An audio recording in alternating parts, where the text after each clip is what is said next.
मराठी एकीकरण समितीचा कबूतरखाना विरोधी आंदोलनाचा पवित्रा, पोलिसांकडून अद्याप आंदोलनाला परवानगी नाही।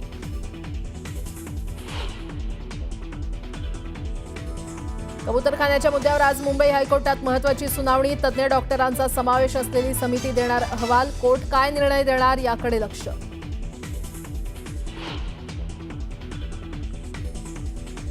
हायकोर्टाच्या आदेशाची कबूतर प्रेमींकडून पायमल्ली, दादरमध्ये रहिवाशांकडून इमारतीच्या छतावर कबूतरखाना सुरू, नियम मोडणाऱ्यांवर कारवाईची मागणी।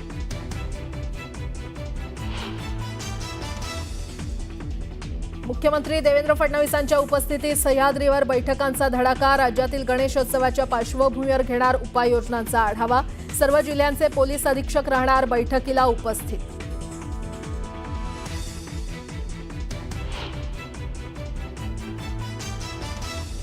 लोकसभेमध्ये सुद्धा त्यांनी आपली इथली जागा कुठली उत्तर पश्चिम अमोलची ही चोरलीच। उद्धव ठाकरेंचा पुन्हा एकदा एकनाथ शिंदेंवर हल्लाबोल, अमोल कीर्तीकरांची मुंबई उत्तर पश्चिमची जागा चोरल्याची टीका।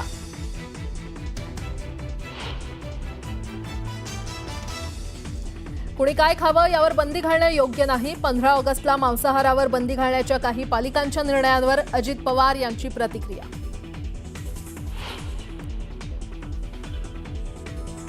5 वर्षांनंतर भारत आणि चीन दरम्यान सुरू होऊ शकते थेट विमानसेवा, पंतप्रधान मोदींच्या चीन दौऱ्यापूर्वी दोन्ही देशांमधील चर्चा अंतिम टप्प्यात।